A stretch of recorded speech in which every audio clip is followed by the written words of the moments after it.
Hey, it's Aisling, And Eleni. and this is our segment called What's Streaming, where we watch and review the latest and most underrated TV shows that are streaming at the moment.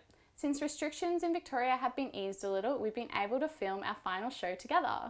Yes, we have, but don't worry, we are still social distancing and ensuring that we are 1.5 meters apart at all times.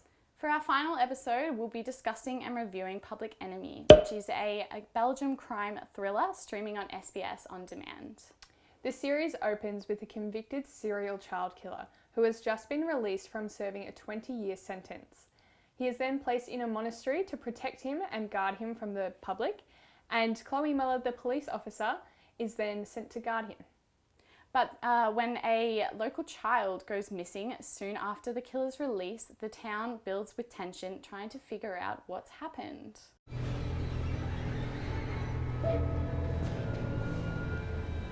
À 6h30 hier matin, la police a découvert le corps sans vie de Noémie Vanas, à proximité de la route de Rancière.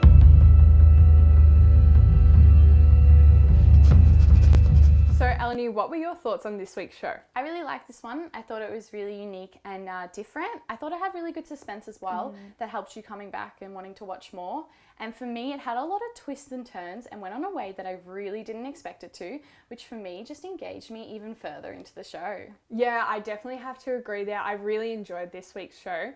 I think because it's a crime investigation and there's all this new information and clues coming up, and you just feel like you're in the story with the characters as well. But for me, I think a little bit of a downfall would have to be the length of the episodes. They're about an hour long, and I don't know if it's maybe like my short attention span or possibly that I don't have enough time in the day, but I just thought that an hour was probably like a little bit too long for a series. Yeah, you can definitely lose people with the length of a show being too long, but for me, I really enjoyed the length. I like those longer TV shows. I did think though that the subtitles took away from my engagement. It is a French show, which is obviously not a problem, but I thought that you kind of lose focus if you don't pay really close attention. You have to give it your undivided attention, and if you don't, you'll really miss important stuff. So for me, I had to go back a few times and rewatch some stuff. Yeah, definitely. I missed a few points by just like going on my phone for a few seconds. But apart from that, I think overall the storyline just makes up for it. It's just a really unique storyline and something I haven't really seen before, and all the characters are just so intriguing. So yeah, I really enjoyed it. Yeah, so did I. I do want to mention though, just as a possible trigger warning for any parents out there is a bit of child abuse. Dehors, il y a quelqu'un qui se fait passer pour moi et qui tue en mon nom. Qu'est-ce que vous comptez faire pour ça?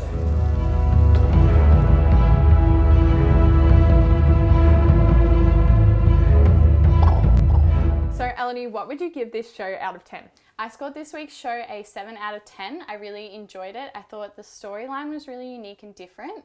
However, I did think there was an overwhelming amount of characters in there that you have to get to know straight away.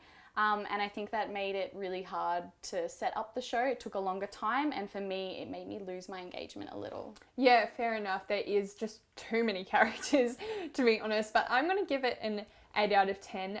For me, I really enjoyed it, but like I said before, the episodes, in my opinion, were a little bit too long, but I do definitely recommend it for anyone who enjoys murder mysteries or crime thrillers or anything in that genre, really. Yeah, I definitely think you should go check it out. It's definitely worth the watch.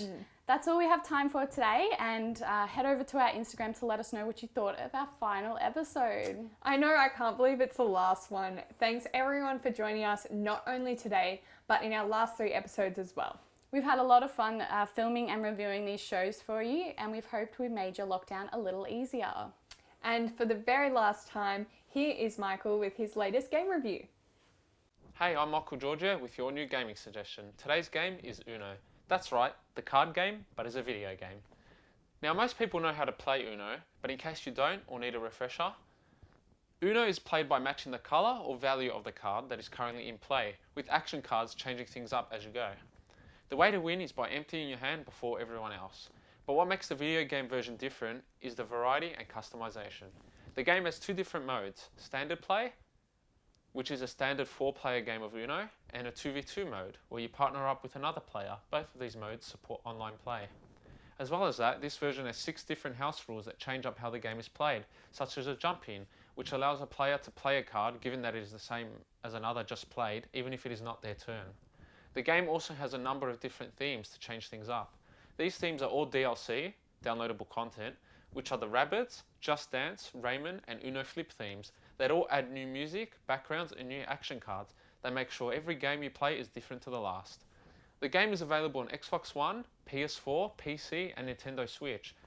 And you can get a standard edition and a new Ultimate edition that comes with all the DLC. I've always enjoyed Uno, and the video game makes it much more enjoyable and exciting, especially if you're playing with friends.